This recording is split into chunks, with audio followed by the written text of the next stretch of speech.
I knew I needed resources if I was going to track down Roscoe Bob Bryant, and hunting Plummer looked like a good way to get rich quick. As the local vigilantes exposed him as the leader of the bandits, and put a generous price on his head. Plummer rallied his gang to plunder one last gold mine before making their escape, and that's where I thought I'd find him.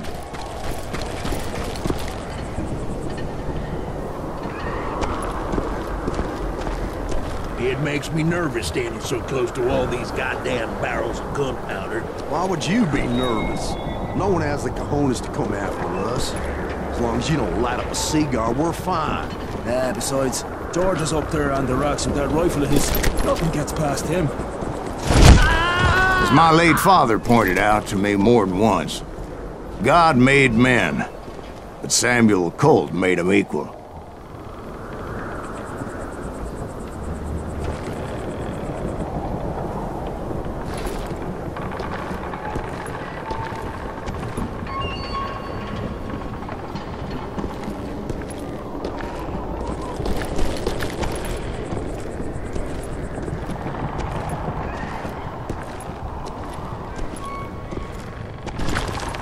Oh yeah? Who the hell is that then?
I knew that dynamite wasn't mine, so I decided the polite thing would be to return it.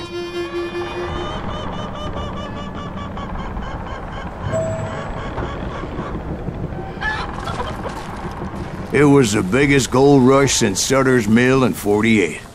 Unfortunately, prospectors weren't the only ones drawn to those riches.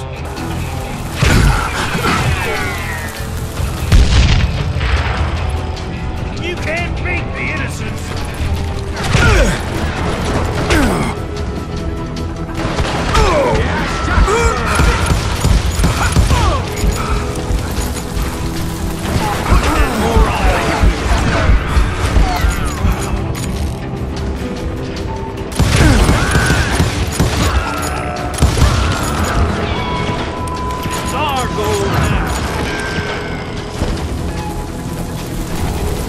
Charlie Crow, the blacksmith.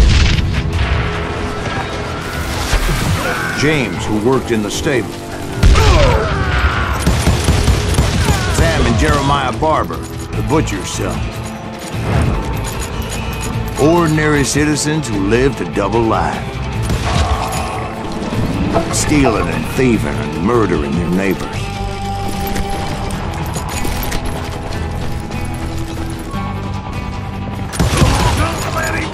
Of course, the rest were veterans of the Civil War. Stone-cold killers trained on the bloody fields of Shiloh and Antietam. Plummer had a lot of men on his payroll. A hell of a lot. That son of a bitch pretended to protect the public with one hand while stealing them blind with the other. He set up a defensive perimeter which I had no idea how to breach.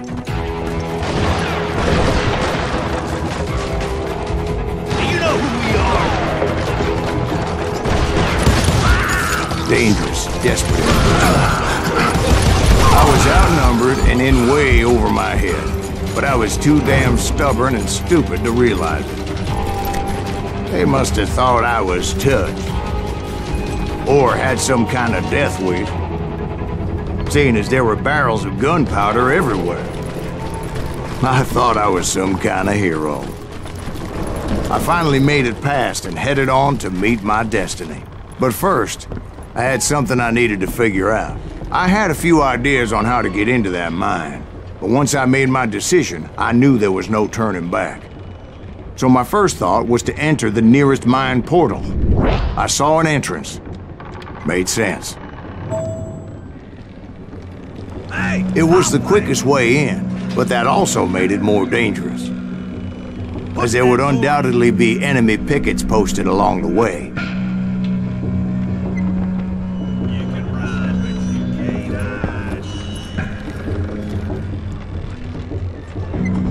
You can't beat the innocent.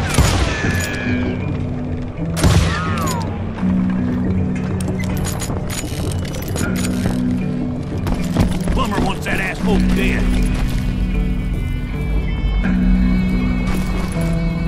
Show yourself, coward! Star rule now.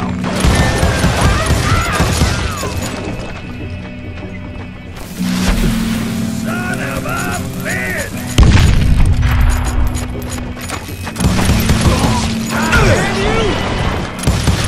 Besides, once you enter a mine like that, it's easy to get all turned around.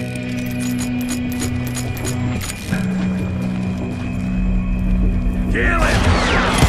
And that confusing maze of corridors wouldn't even be the worst of it. Some of those shafts could be as deep as hell.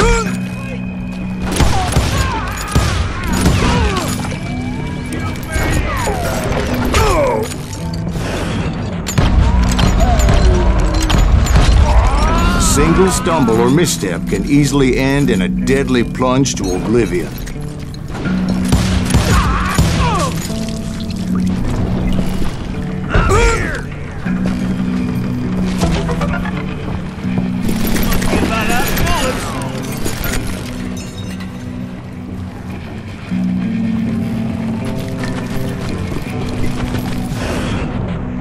Quick reflexes often make up for lack of common sense. Luckily, I was never one to be easily bushwhacked. I would just need to be careful not to blow myself to kingdom come.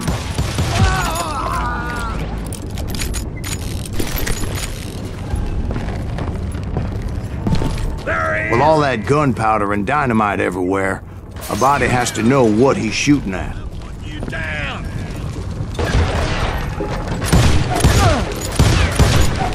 You can run, but you can't hide!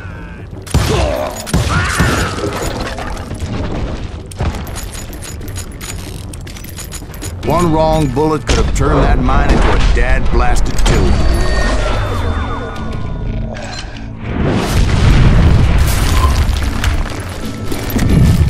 I freely admit that my plan of attack was not just moronic, but clearly insane.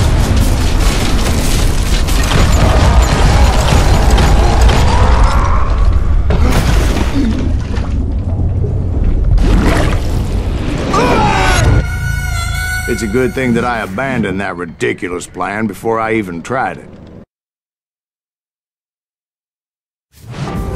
Instead, I spotted a ladder, a way into the mine from the opposite side.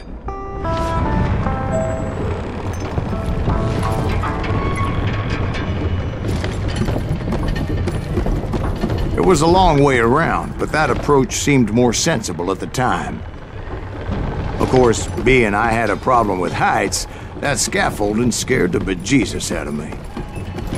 Climbing down that ladder required some caution, because even though I had a younger man's reflexes, no man can dodge a damn bullet while climbing down a rickety ladder. I needed to make a leap of faith, which ain't easy when you're suspended between heaven and hell. I was determined not to give up, however.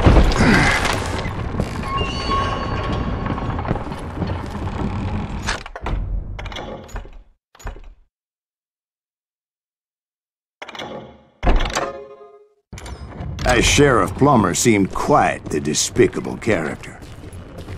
When the vigilantes discovered what the sheriff was up to, people were outraged.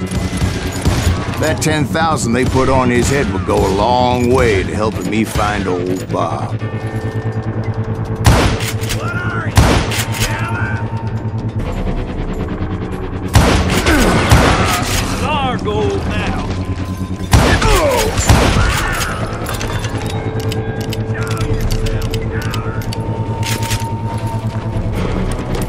And I had made it my mission to settle that score come hell or high water.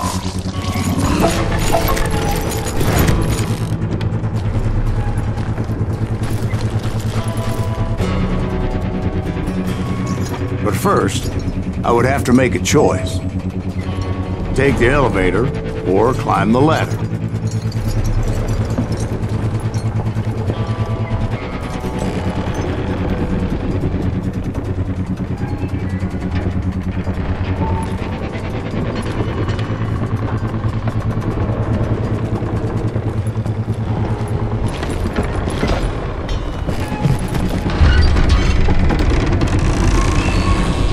I picked the more convenient and more dangerous route.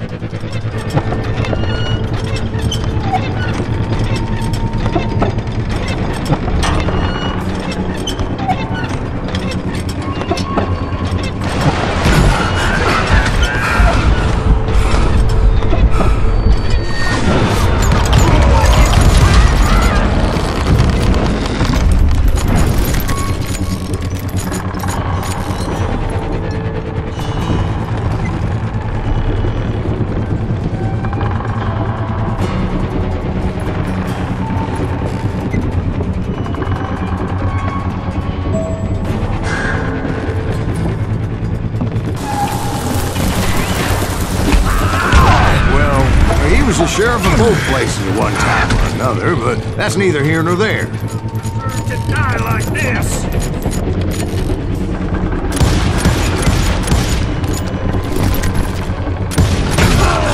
The point was, taking him down would save a lot of lives, including my own.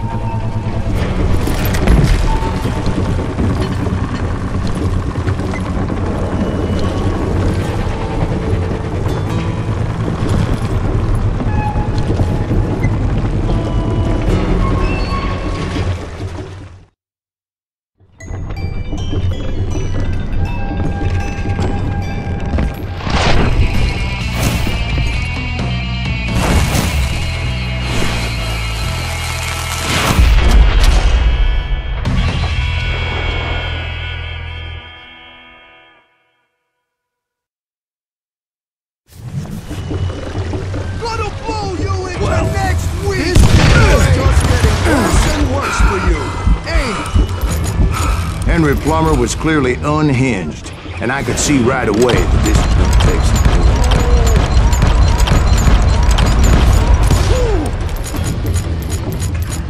You can shoot, but can you aim?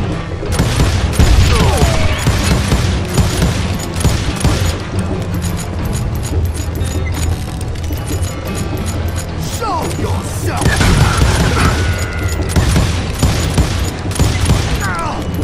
I'm going medieval on your ass! I need some help here! Come on, boys! Take this cocksucker out!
That's how Henry Plummer died.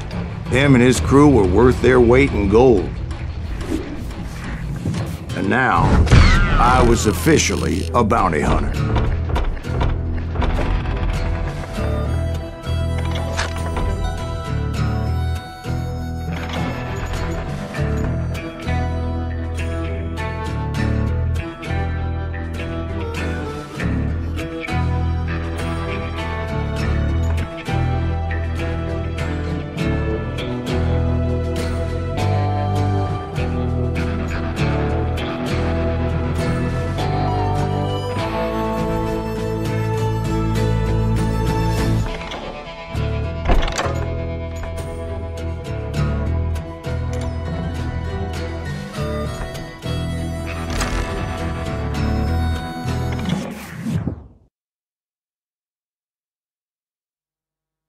So, did you finally go after that Bob feller?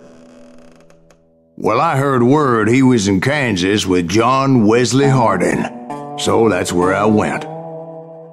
Where in Kansas? Abilene. Why do you ask, Ben? No reason.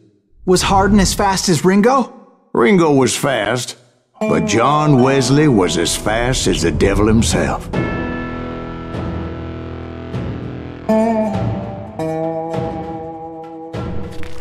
Hell, he killed his first man at 15. From that day forward, he had a price on his head and wouldn't back down for nobody, not even Wild Bill Hickok himself.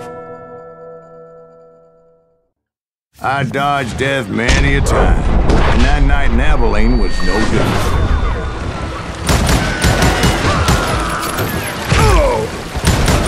I was there with the intention of finding that bastard Bob and collecting the bounty on John Wesley.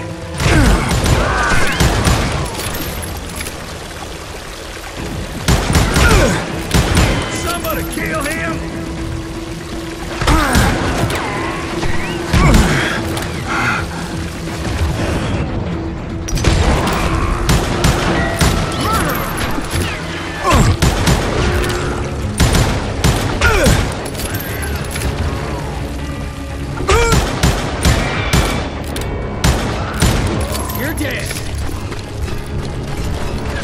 I thought the Texas Rangers got Hart. Yeah, that's what they want you to believe. Time to die! Let's do this! It was cold and a witch's tit and a brass bra that night as I fought my way past his loyal compadres to the very same saloon we're sitting in today. Look around and imagine this place painted in blood. Hardin was waiting for me, and...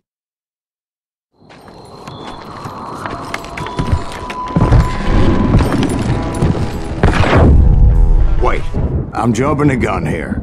Let me back up and give you some background on this sumbitch. He deserves that much. Don't you think so, Ben? John Wesley Hardin was a killer. By the end, he confessed to taking the lives of 42 men. Fathers and husbands, brothers and sons, men with families who cared about them. He was a bona fide folk hero by then, and had amassed a gang of armed miscreants and other assorted thugs. He and his men set up camp outside of town, and I was hoping Bob was among them. Shit, it's cold. Damn it! Shoot that son of a bitch! They didn't ask why I was there. They knew. I had to spill a lot of blood to find out Hardin wasn't in that gang. He was carousing in town with his closest friends. Hardin's boys apparently didn't want me to reach the Bull's Head. Some were hightailing it into town to inform their jefe of my unwelcomed presence.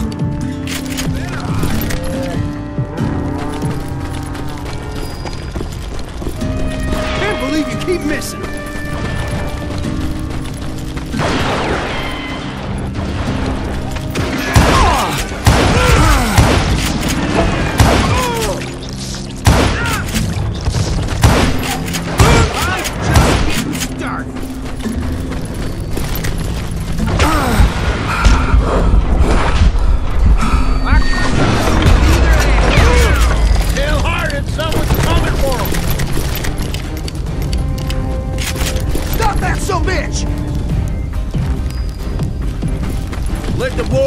we got another law dog.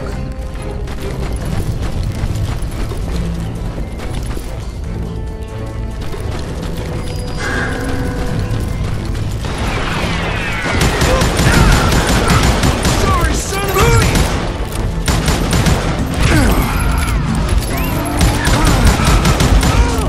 I wondered if Bob was among them.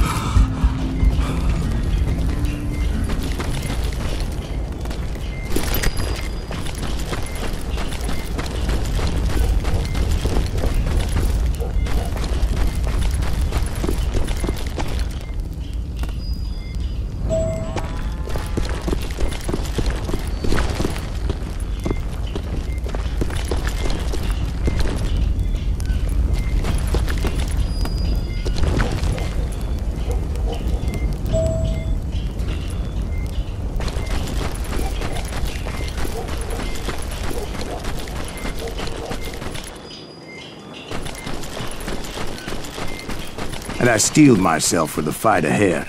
For as good as I was, deep down I wondered if John Wesley wasn't just a little bit better. Before I could test my mettle against Hardin, however, I would first need to dispatch his cadre of hired killers.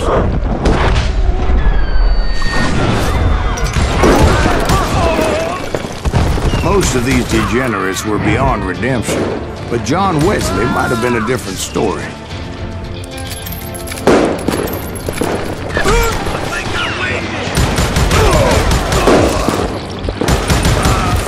God damn him! I didn't learn until later that that night was in fact his birthday celebration.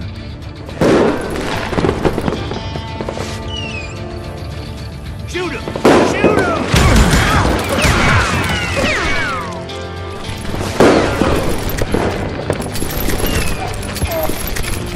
Can't get a good shot at it.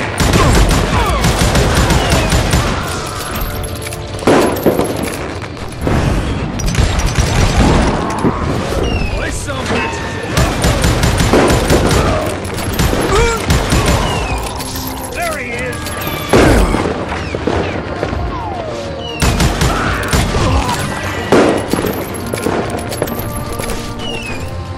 Watch where you're shooting.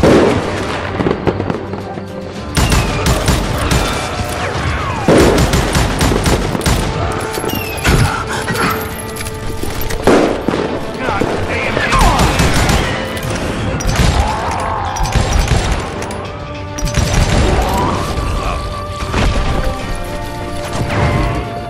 I think I already mentioned that I found Hardin in this very saloon. Suffice it to say, nobody there was happy to see me.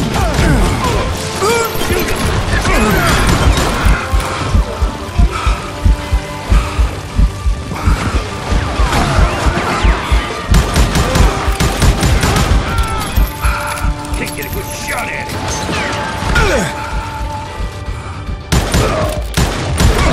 It's crazy than a shithouse rat!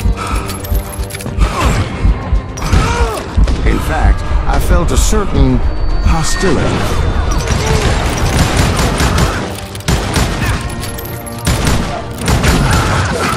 I'm gonna make you pay for that! I was disappointed that neither Bob nor John Wesley were among the dead. But that was short-lived, as a moment later I was facing down the fastest gun in the West.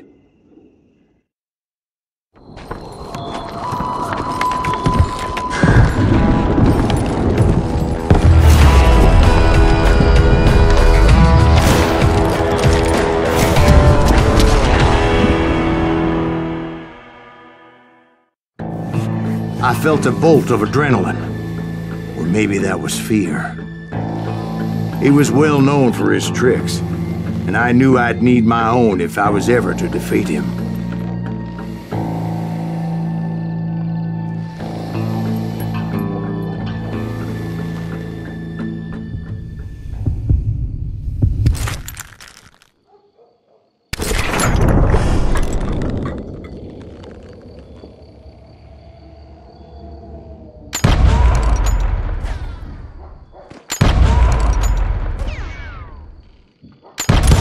That man was faster than greased lightning. But being inebriated as he was, he didn't count his shots. And now, he was at my mercy. So he didn't die? No, I sent him to prison. Years later, after he was free, some restless Avenger took his life. Shot him in the back at a saloon just like this one. Anybody up for another beer? Ben?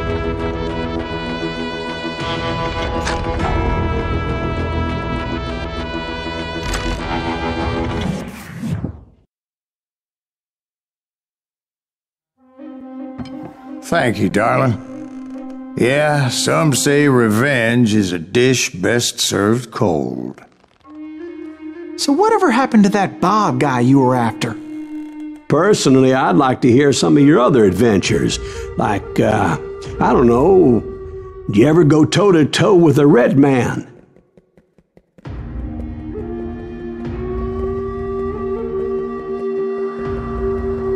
Yes, I did, Ben.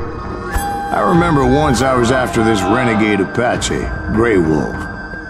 Strangely enough, revenge was also his primary motivation.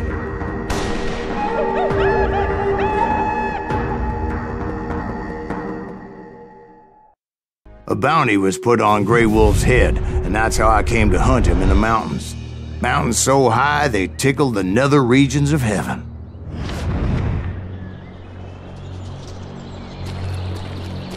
Grey Wolf was a Chiricahua Apache medicine man who had led a war party in revenge for a massacre against his people. The U.S. Army had attacked his tribe during his daughter's sacred sunrise ceremony, and the slaughter was unspeakable. I understood his anger, as there's nothing more traumatic than seeing those you love die in a cruel and painful death. Right from the beginning, I couldn't shake the feeling that Grey Wolf was watching my every move. He led a band of young Apache warriors who wanted retribution and were more than willing to die for him.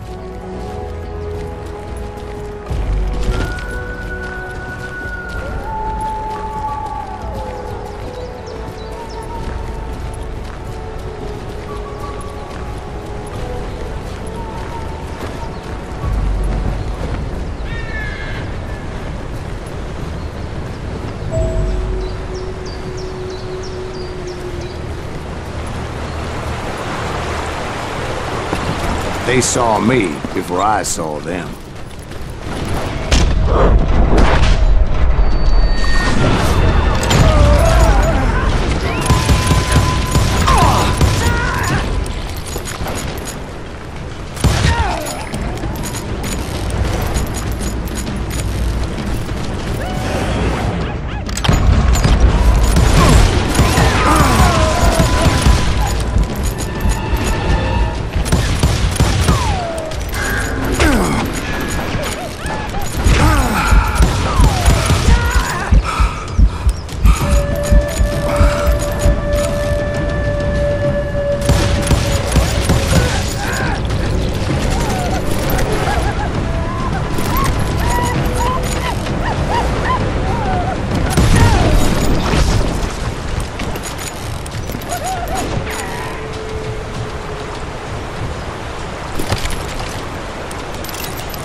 It was rugged country, the winter home of the Chiricahuas, and that's why they had retreated there.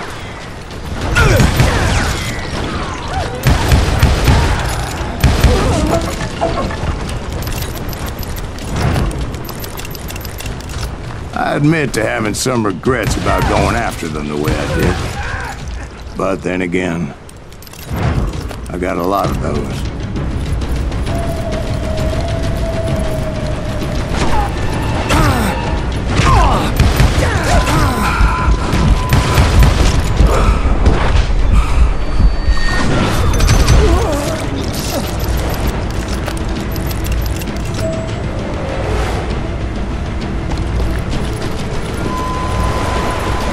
Did you find Grey Wolf?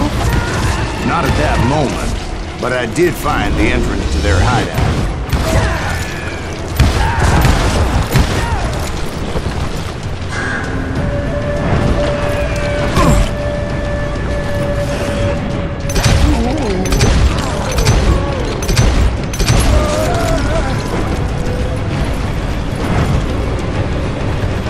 Deep crevice that led to a deeper cave. Don't tell me you're in there. Yeah, but it's not out of bravery so much as pure, angry cussedness.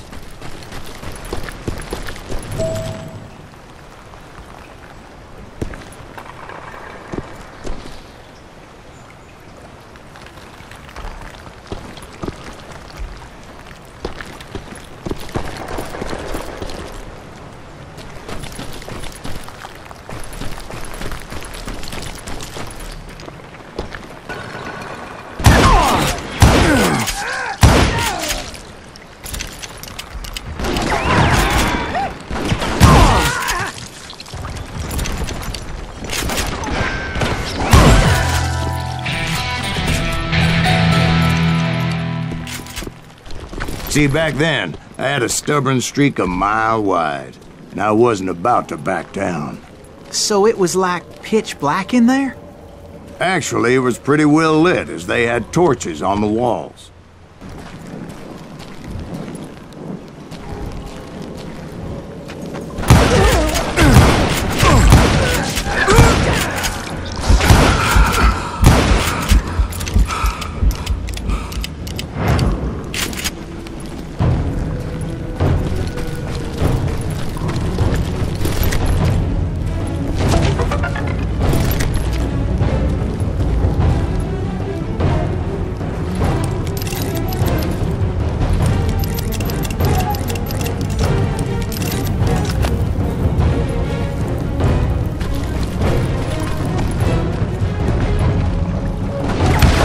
Was his cave?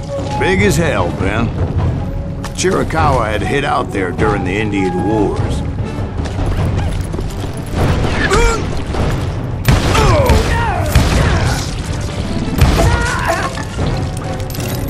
They thought it was haunted with the ghosts of those murdered by the horse soldiers. The cave was haunted with dead Indian ghosts? To be honest, I was more concerned with the live ones than the dead ones.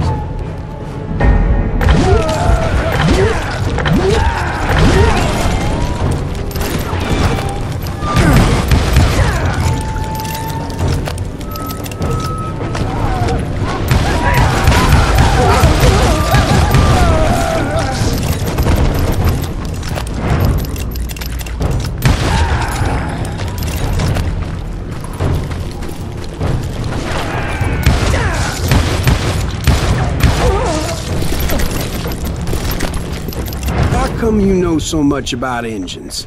A few years back, I was married to 2 Mescalero women. At the same time? Yeah, they were sisters. Polygyny is traditional among the Mescalero. So what happened? Oh, I had to get out of there. Those girls never shut up. Both of them nagging at me all the time. Drove me half crazy. Haven't seen them since. No, I mean, what happened with Grey Wolf? Oh, well, I pursued him into the Cave of Death.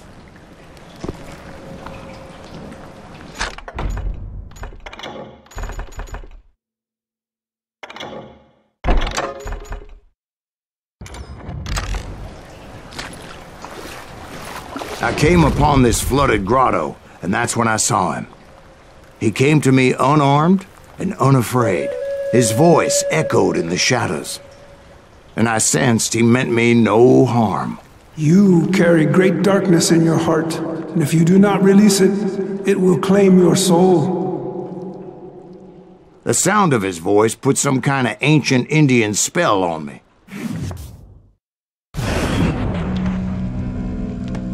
As his story unfolded in my mind.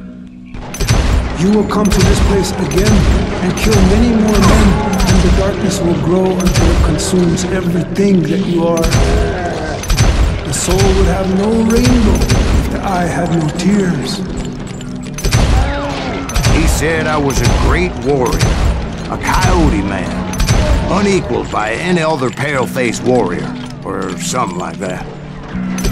The snakes will bite shadows of your past until a venom poisons your heart, and an echo of the song of the dead summons the spirits deep from within the mountains.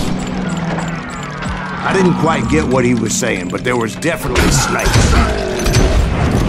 And indeed, his warriors surrounded me and attacked me like hungry Wolverine. They couldn't stop me, though, and Grey Wolf wasn't in the mood for idle talk.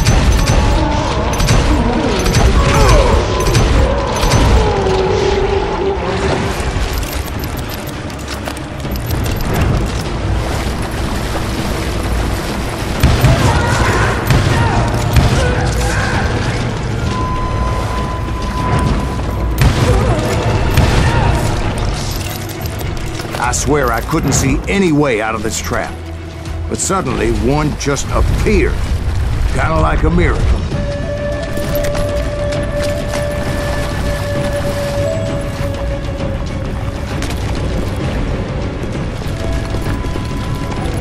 I felt like I would be lost in that damn cave forever.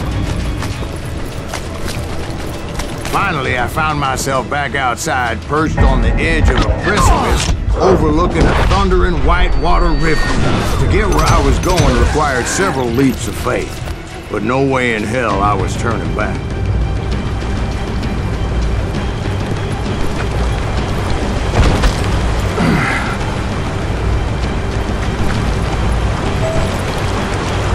I chased after him, determined to make him explain the meaning of all that mumbo-jumbo. Mumbo-jumbo's right. Are you making this all up as you go? A few details may be fuzzy, brother, but I am relating exactly what happened to me. There were dozens of Apache warriors aiming at me from on high. Dozens? Well, maybe not dozens, but there was a lot of them. At least 3 or 4. Well, more than that, little lady.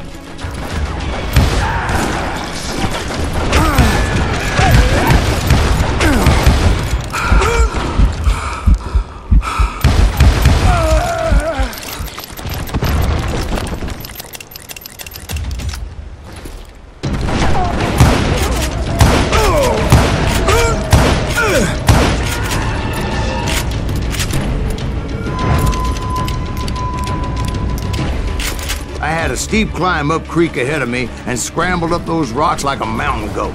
I was determined to locate Grey Wolf and find out exactly what the hell he was trying to tell me. And wouldn't you know it, that crafty son of a bitch led me right into a trap. What kind of trap? Well, son, there had to be at least 100 Apaches surrounding me. 100? God be my witness. Oh, come on. Who you kidding? Hey, I believe you.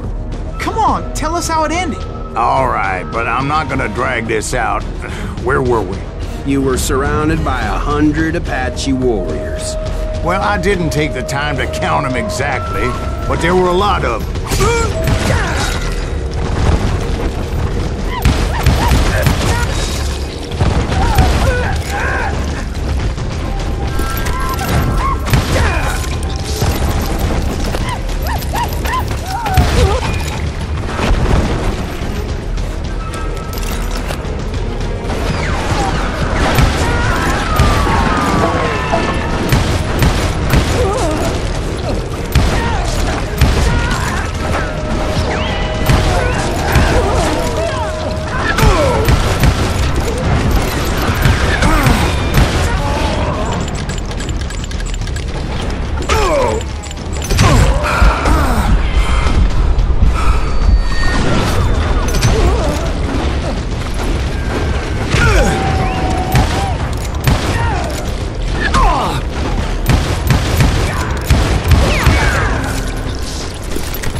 And in the end, a path appeared before me that I had not seen before.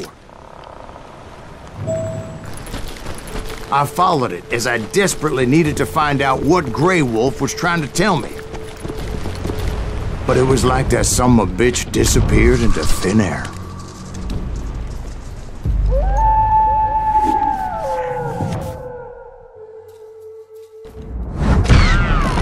Never did find him. and never did collect my goddamn bounty.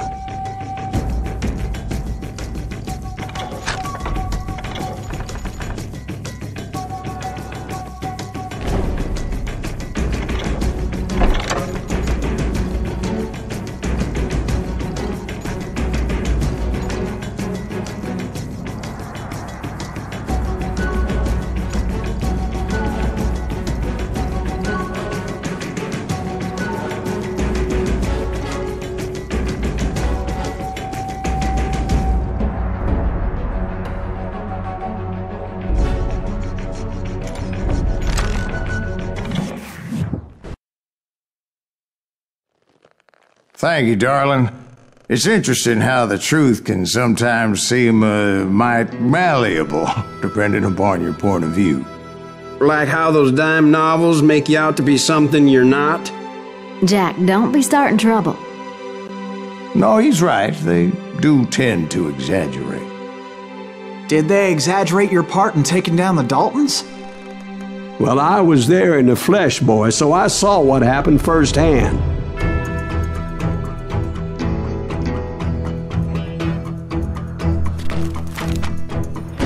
Those Daltons were lawmen once, before they all went bad, robbing banks and trains clear across the territory. Until Coffeeville, of course. I was one of the citizens who took up arms that day. Fighting on the side of the right? I did my best, sir. We all did. It was early morning. One of my friends was a local gunsmith, and he handed out firearms to anybody who'd take one. You see, the Daltons got it in their heads to rob 2 banks at the same time. 2 banks on the same damn street.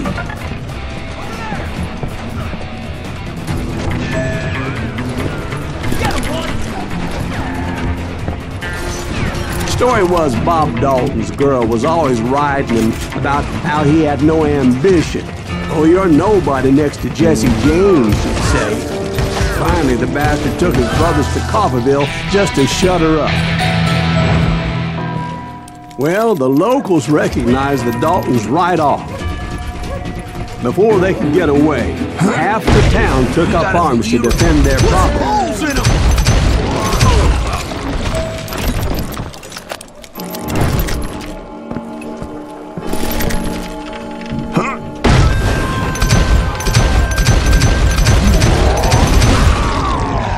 The brothers paid dearly for their stupidity, but everybody knows they had it coming. There's more to it than that. I read all about that day, so I know for a fact that it went down very differently. First of all, it was high noon. A posse of U.S. deputy marshals were on the rooftop across the street. Get ready, boys. They're gonna make a move. The lawmen had been tracking the Daltons for months, and now they finally had them dead to rights. Among them was a bounty hunter feared by many a lawbreaker. This man had no intention of letting the Daltons slip away. The marshals tried to get the Daltons to surrender. They'll give up eventually. We just gotta wait for something to happen. This bounty hunter knew that the brothers were far too proud to ever lay down their guns.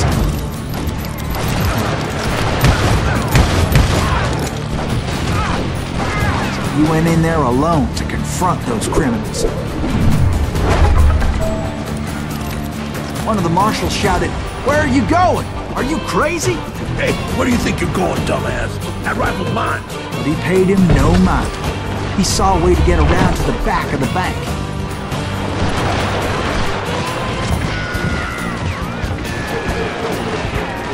Then he figured out how to hit the Daltons from a direction they weren't expecting.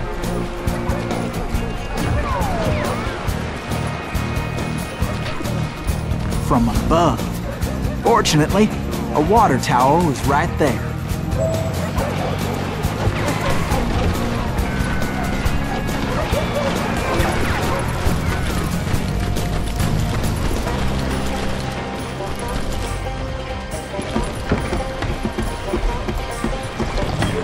A moment later, he was climbing up a steep ladder, laughing at danger as he did.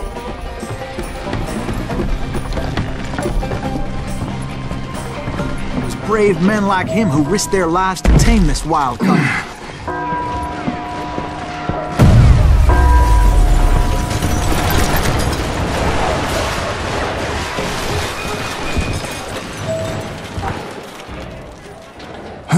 We've got company.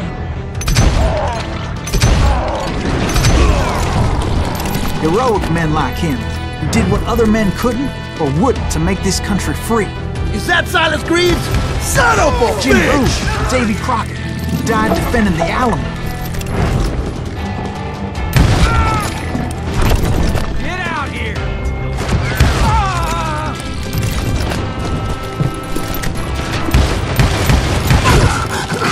Rule the day!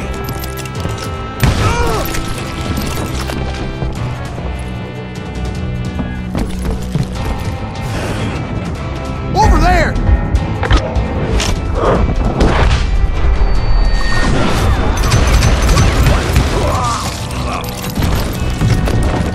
That's Silas Greaves! What the hell? Blam! Blam! He came away victorious, taking down those thieving Daltons.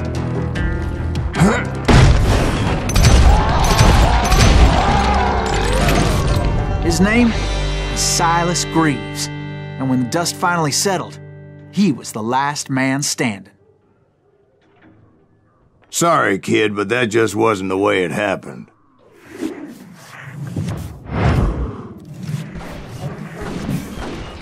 It was early evening, not high noon.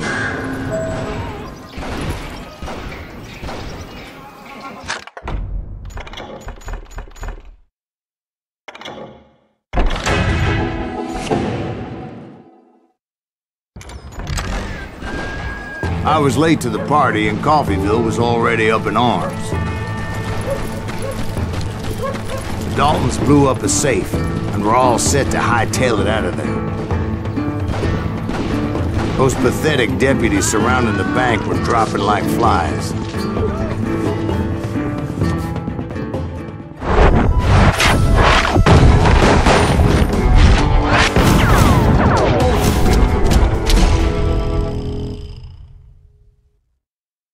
I had been tracking those jokers for months, waiting for them to do something reckless. In for the kill! And finally, they did. Those stupid bastards decided to rob two banks at the same time in the same town where everybody knew them. But they still had friends in Coffeyville. Hey, I got us a hero.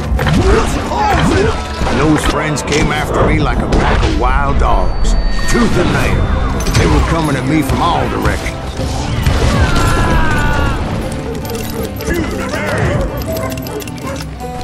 I caught sight of the Daltons running with the money and didn't want to lose them. Problem was, they knew the town better than I did. And to top it off, I found myself in the middle of another shootout entirely. Did the Daltons hold up in somebody's house? No, it was the Smiths, I believe. They were cousins of the Daltons. And they were shooting at the Browns, who were shooting at the Daltons. Which wasn't any surprise, because those two families have been feuding forever. Since the Joneses are related to the Browns, they shot at the Smiths, pissing off the Heimhoffers, whose daughter recently married a Smith. Well, bullets were flying every which way as all the old feuds in Kansas caught fire all at once. There was a hell of a lot of pissed off people in Coffeyville that day. But that's just the way life is sometimes. Shit happens. The Dalton boys knew I would never give up. Those Daltons weren't the sharpest knives in the drawer, but they always stood together. They set a trap to slow me down and allow at least two of them to escape.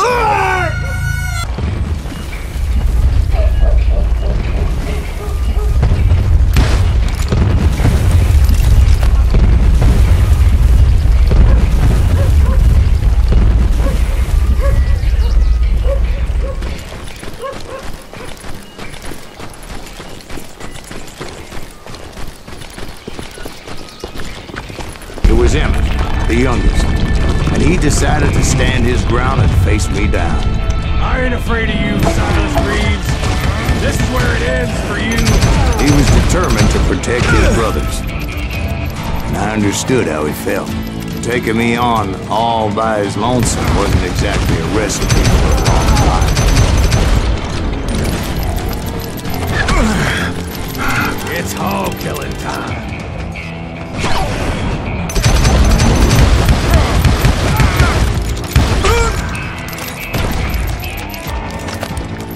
gonna plant you where you stand.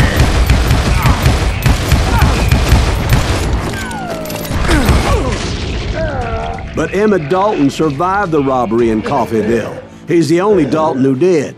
They say he was shot 23 times. Well, Dwight, who do you think put all those damn holes in him?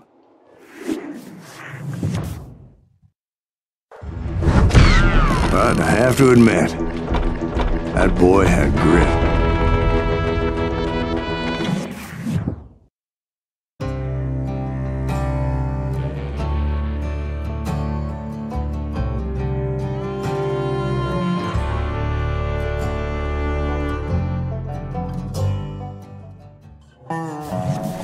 We'll get those suckers! It took me a couple of days to track the Daltons down.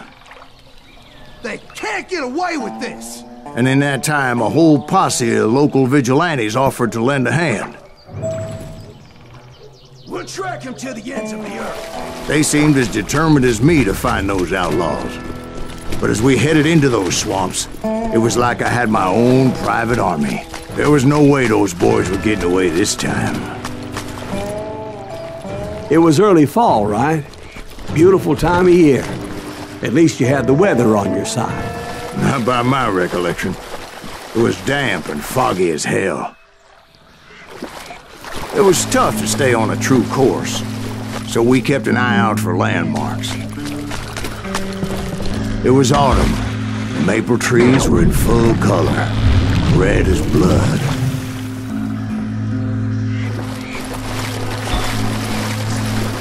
The rains that year were torrential, so the whole area was flooded. The vigilantes had spread out wide, and pretty soon I couldn't see anybody.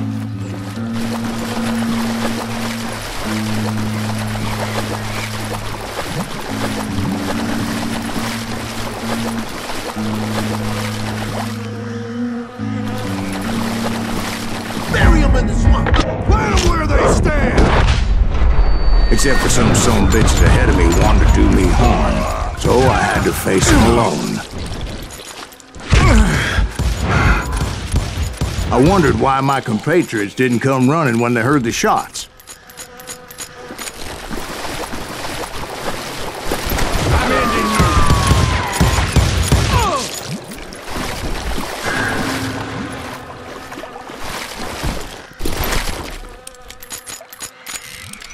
you. So did you find the Daltons? Not yet, but I did have the questionable pleasure of meeting a few of their friends.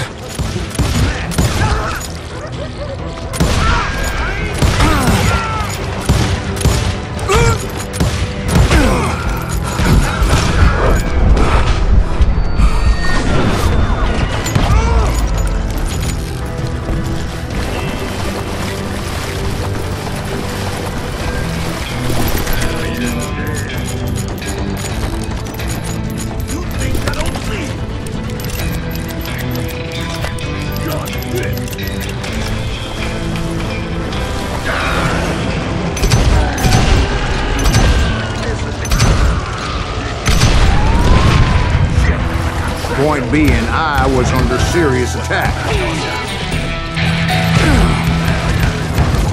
And my reinforcements was nowhere to be seen. Time for you to go.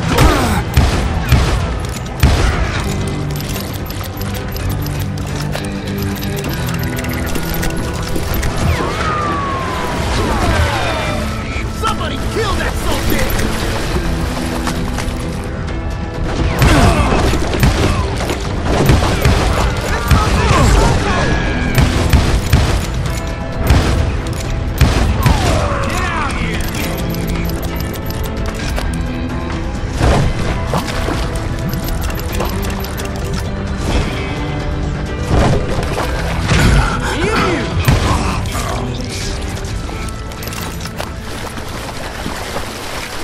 But luckily, a barn materialized as if right before my eyes. I scrambled up top to get a better view, but just ended up falling inside. So, how did you get out?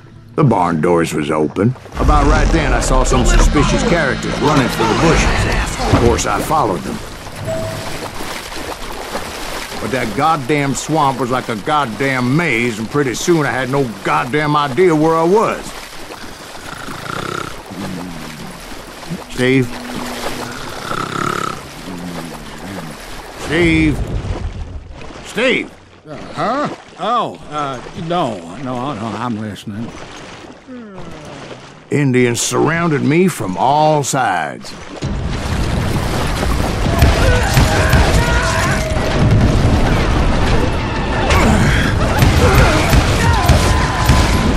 Indians? They were Indians? No. I just wanted to make sure Steve was paying attention. Now, where was I? You were following the Daltons through a swamp? That's right. See, Steve? Dwight's paying attention. No, I'm listening. I was just resting my eyes. So, where was I? The Daltons. Right.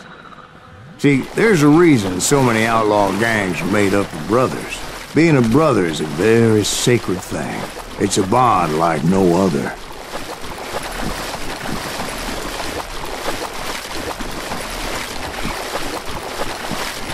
Bounty hunters! Stop that, some man! So did you ever find the damn Daltons? Not yet, but I did find a few of their cousins. In Kansas, breed like rabbits. More Smiths or Heimhoffers or who knows what. Bury them in the swamp! But hell, what's more important than family? I bet Ben knows what I'm talking about.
Those Dalton boys were out there somewhere, standing together against anyone who would threaten them.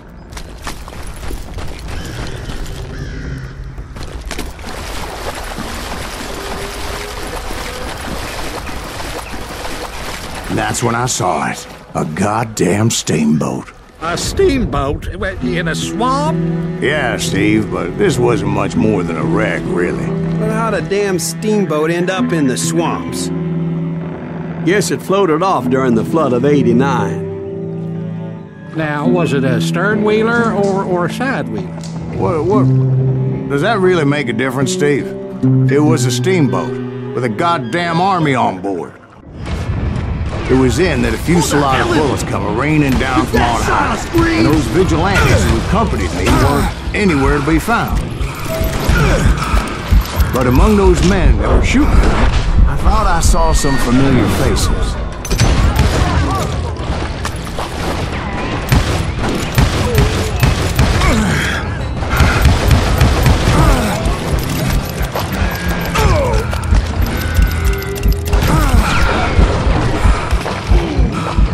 Kill that cocksucker!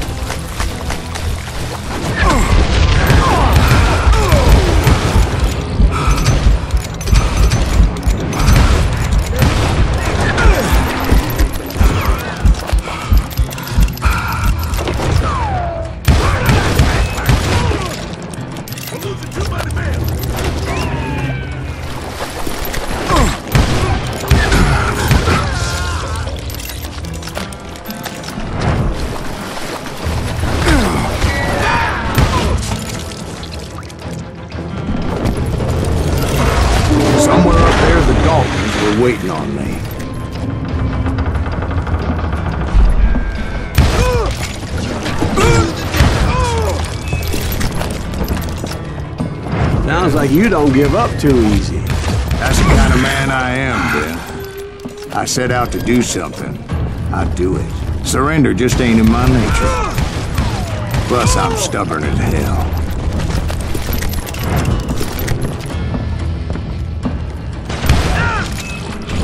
Yeah, you know you can't.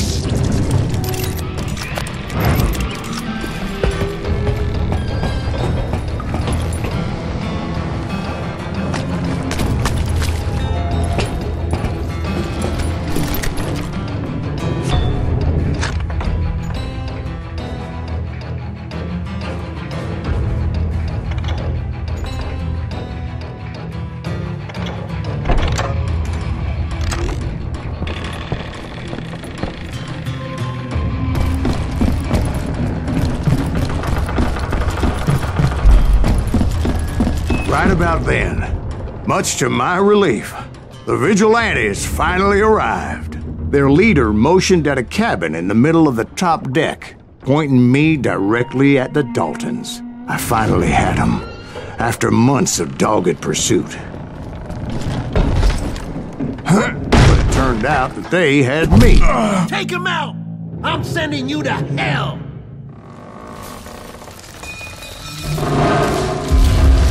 The Daltons had played me like a fiddle. After all this. Apparently, the vigilantes were on their damn payroll. They didn't just want to shoot me. They wanted to burn me alive. But finding my way out of a burning labyrinth proved to be quite a challenge. It was a riverboat, right? I mean, it's not like it was a goddamn ocean liner. Oh, yeah, but I was in a Did you fight. hear about that ship that's gonna launch next year? Largest one in the world. You're talking about the Titanic. If you ask me, it's too blessed big. I don't think it'll even slow. So anyway, Don't be stupid, Steve. They know what they're doing. They say that the Titanic is unsinkable. oh God. But getting back to that steamboat, how'd you get off it, Mr. Breeze? I took in a lot of smoke that day, so I admit my recollection might be a bit hazy. But somehow I managed to finally disembark. I was coughing up smoke and pretty damn pissed. I was done playing games with those boys. It was time to settle this once and for all.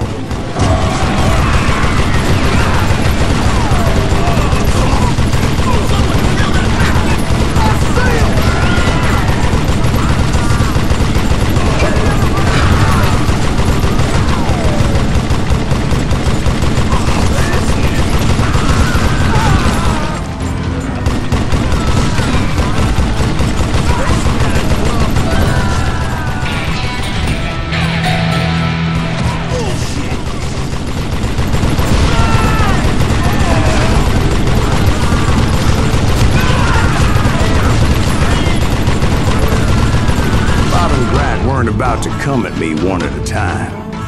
They were in this together. Two brothers side by side, determined to take me down.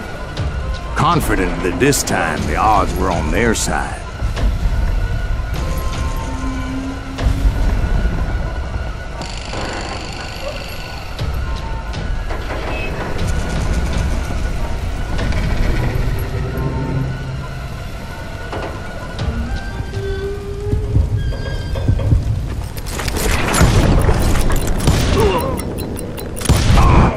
They got it wrong.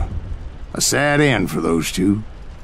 If they'd only known that Emmett was still alive despite his wounds. Paroled 14 years later, he moved to California and sold real estate and lived off the legend of that fateful day. And the tragic death of his two brothers.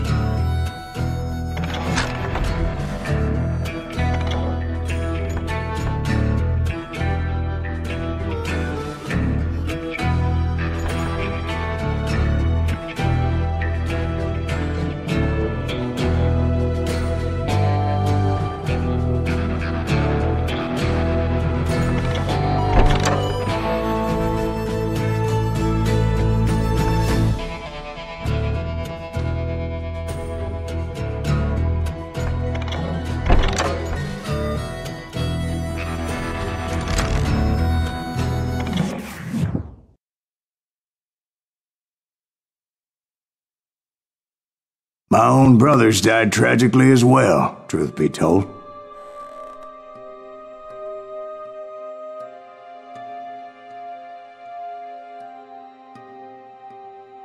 It was 1868, and me and my older brothers were pulling a tidy profit running cattle into Juarez, Mexico. One night after my brothers retired for the evening, I found a little poker game in a cantina with a couple of cowboys. And I just couldn't lose. I even won an old Spanish coin that had to be 100 years old. Well, I was mighty pleased with myself the next morning as my brothers and I rode for Texas. But before we crossed the border, those cowboys caught up with us. It was Johnny Ringo, Roscoe Bob Bryant, and another asshole named Jim. They wanted their money back and everything else we had, including our lives, as those boys didn't want us coming for them later.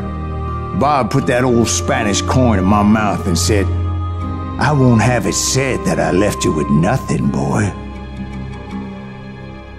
Well, those horses bolted, and there we hung as those bastards rode away. The branch finally snapped under the weight of the three of us, but being my older brothers were bigger and heavier, they were already dead. And right then I swore to myself that I would avenge them. Ringo you know about, but Bob eluded me until I heard he was riding with the Wild Bunch.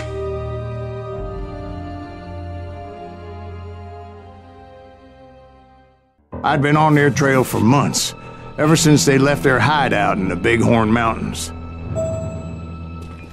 Led by Butch Cassidy, they were a loose association of outlaws who robbed banks and trains from Colorado to Montana.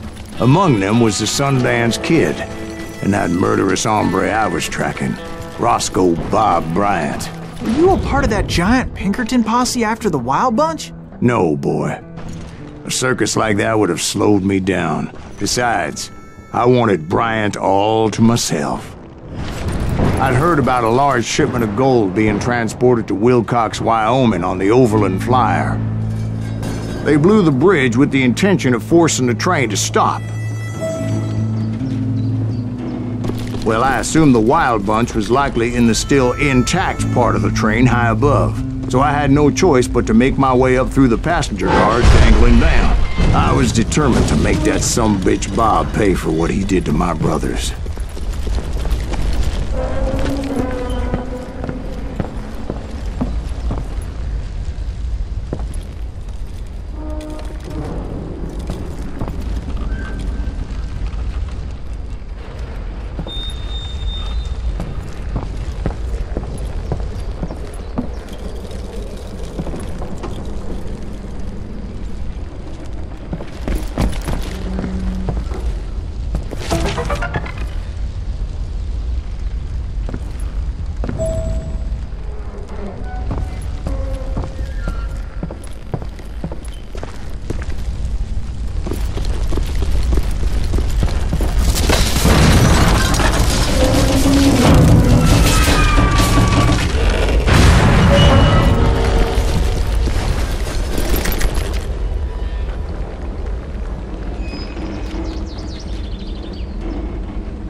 I found the device they used to blow the tracks, so I knew I was headed in the right direction. My ears are still ringing from blowing up that bridge. What'd you say? Well, I made my way off unscathed and came upon a few members of the gang and had no choice but to dispatch them. From there, I had to negotiate an even more precarious route. But first, I would need to get my ass out of there.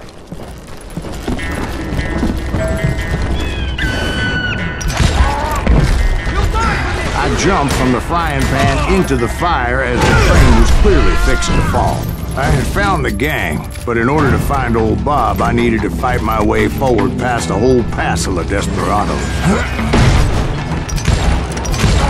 Outside, inside, any way I could, I made my way towards my prey. Well, what about the passengers? It was mostly a freight train, as I recall. There were no passengers aboard that day.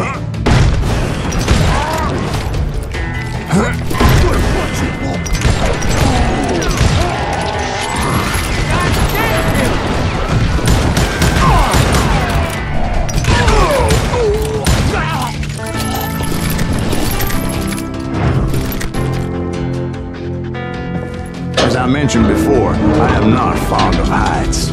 But I was too busy dodging bullets to worry about falling to my death.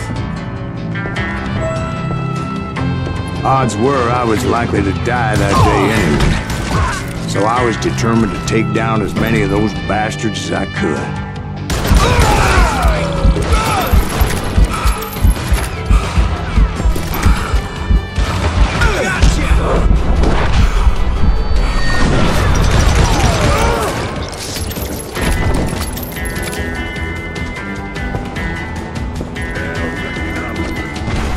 Times it was like shooting ducks in a shooting gallery. The only difference is these damn ducks shot back.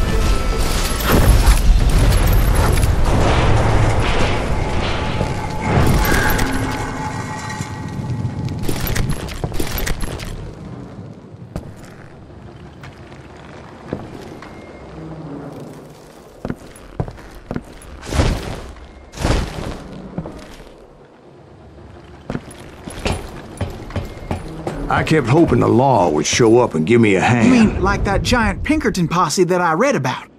Did they come riding in, guns a-blazing to help?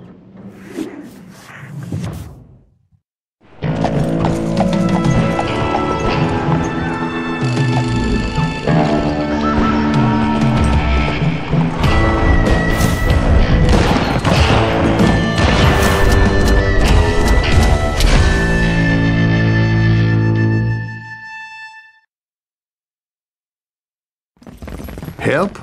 From the Pinkertons? No, son. I had to fight the wild bunch all by my lonesome, as usual. Who the hell is that?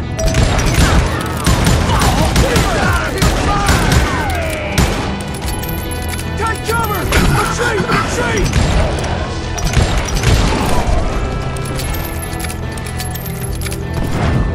Oh! He's killing everybody! Calm down, They'll kill us all! Just like this we go.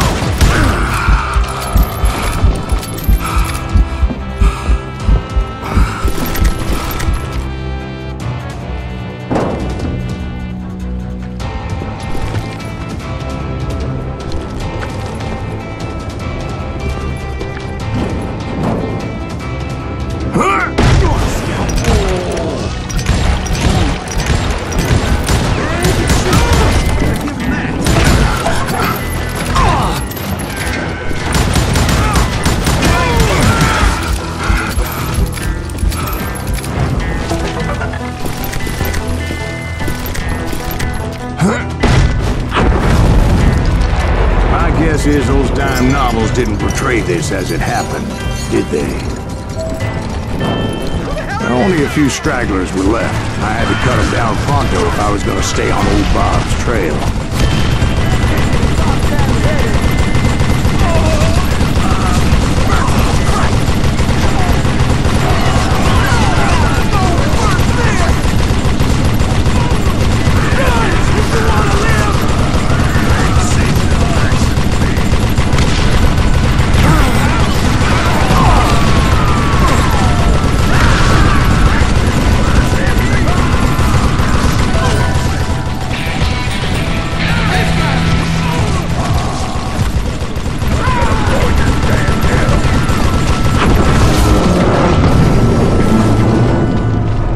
Once I silenced all those guns, I went searching for my nemesis, determined to finally have my justice. But the only survivor who welcomed me was George Flat-Nosed Curry. Who was he? The fastest gun in the gang. Right after Sundance, I mean. And Kid Curry, and maybe Elsie Lay. Though some folks might dispute that.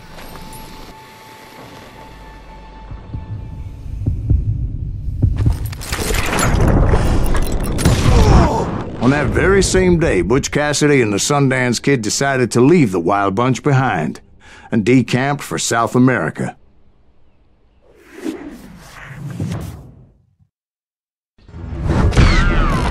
They ended up living down there for many years, but I'm sure you already know all about that.